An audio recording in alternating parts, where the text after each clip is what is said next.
गुरुर्ब्रह्मा गुरुर्विष्णू गुरुर्देवो महेश्वरः गुरु साक्षात् परब्रह्म तस्मै श्री गुरवे नमः।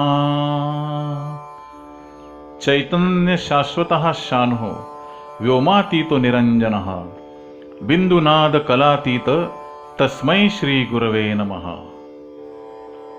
गुरु आणि पुष्प 5 मधील भक्ती आणि भक्ती मार्ग या अध्यायाच्या पुढील भागाचं मी आज पठण करीत आहे।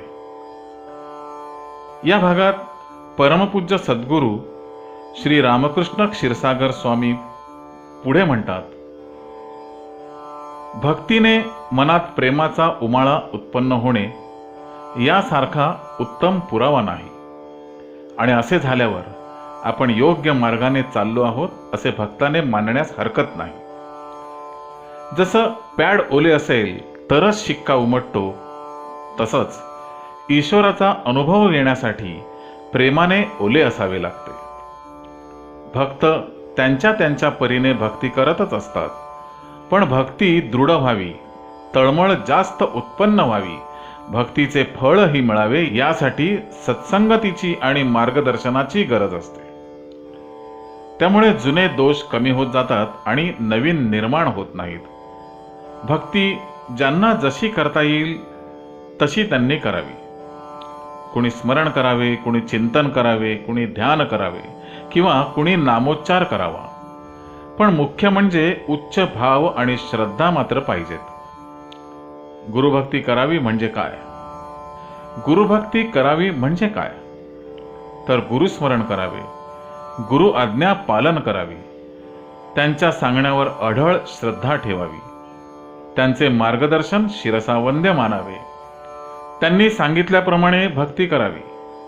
अशा तऱ्हेने वर्तवणूक ठेवल्यावर गुरूंनाही अशा भक्तांची आठवण राहते। भक्तांना गुरूंची आठवण येणे ही भक्तीची परंपराच आहे, पण गुरूंना आठवण राहणे हे मात्र विशेष असते, हे निश्चित। गुरुभक्तांनी आपल्या अंतःकरणातील भाव स्वतःच तपासून पाहावेत। आपले संशय किंवा शंका गुरूंसमोर मांडावेत। संशय विरहित होण्याचा हाही एक मार्ग आहे। एखादा संशय मनात असलाच तर भक्ती करणे सोडू नये। काय सांगावं? भक्ती करता करता हळूहळू संशय दूरही होतील। एक प्रकारची शक्ती निर्माण होईल आणि त्यातूनच तुम्हाला आनंद प्राप्त होईल। ज्ञानमार्गाने जाणाऱ्या माणसापेक्षा भक्ती मार्गाने जाणाऱ्या माणसाला अनुभव लवकर येण्याची शक्यता आहे। चैतन्य महाप्रभू भावावस्थेत असताना जगन्नाथाच्या मंदिरात गेले। पुजाऱ्यांनी त्यांना ओळखले नाही आणि त्यांनी त्यांना काठीने मारले। भगवंतांना काही ते आवडले नाही, पण पुजाऱ्यांच्या लक्षात कसे आणून द्यायचे म्हणून देवांनी आपल्या अंगावर काठीचे वळ उठवून घेतले।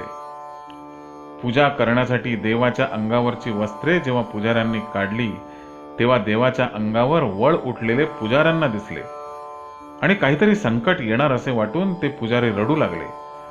तिथे एक सुज्ञ गृहस्थ होते। ते म्हणाले, लक्षात घ्या, चैतन्य प्रभूंना तुम्ही काठीने मारलेत, त्याचे दुःख भगवंतांनी सोसले।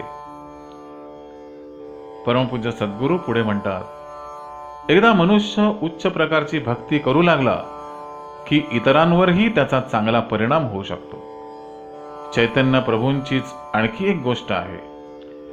चैतन्य प्रभूंनी ज्या वैदिक मंत्राचा पुरस्कार केला तो असा, हरे राम राम राम हरे हरे, हरे कृष्ण कृष्ण कृष्ण हरे हरे। ते भावावस्थेत जाऊन जेव्हा रस्त्यात भजन करीत असत तेव्हा हिंदू तर भाग घेत असतच, पण बौद्ध आणि मुसलमान लोक सुद्धा त्यांच्या भजनात भाग घेत असत। याचाच अर्थ असा की सर्वांच्याच मनामध्ये चैतन्य प्रभूंची भक्ती बघून परमेश्वराबद्दल प्रेम उत्पन्न होत असे। वेदव्यासांचंही उदाहरण असंच आहे। त्यांनी तत्वज्ञानावर ग्रंथ लिहिले, पण मनःशांती काही त्यांना लाभली नाही। मग त्यांनी परमेश्वराच्या स्तुतीपर भागवत लिहिले आणि त्यांना मनःशांती लाभली। एकदा चैतन्य महाप्रभूंना एका भक्ताने विचारले, उत्तम भक्त कोणाला म्हणावे? तेव्हा त्यांनी उत्तर दिले, ज्याला पाहिल्यावर परमेश्वराची आठवण होते तो. भक्ती केल्यामुळे देवाचा राग सुद्धा नाहीसा होतो. हिरण्यकश्यपूचा जेव्हा वध केला तेव्हा भगवंत अत्यंत रागावलेले होते. लक्ष्मीची सुद्धा त्यांच्या समोर जाण्याची प्राज्ञा होईना. तेव्हा तिने भक्त प्रल्हादाला पुढे केले आणि भगवान शांत झाले. सर्वच भक्त भक्ती करतात, पण उत्तम भक्त होणे हे महत्वाचे असते. जसं धावण्याच्या शर्यतीत भाग घेणारे सर्वच धावतात व त्यात पहिल्या क्रमांकावर येणे हे अधिक महत्वाचे असते. लहान मूल जसं आपल्या रडण्यातून आईला शिकवीत असतं, तसं आर्त भक्ती केल्यावर परमेश्वराला सुद्धा वाटायला लागतं की आता भक्तांवर कृपा केलीच पाहिजे. पण लोक काय करतात की फक्त दर्शनाला येतात आणि आमच्यावर कृपा केली तर बरे असे म्हणतात. हा काही खरा भक्ती मार्ग नव्हे. मुंबईसारख्या सुधारक शहरामध्ये भक्तांची संख्या पुष्कळ आहे हे विशेषच म्हणावे लागेल.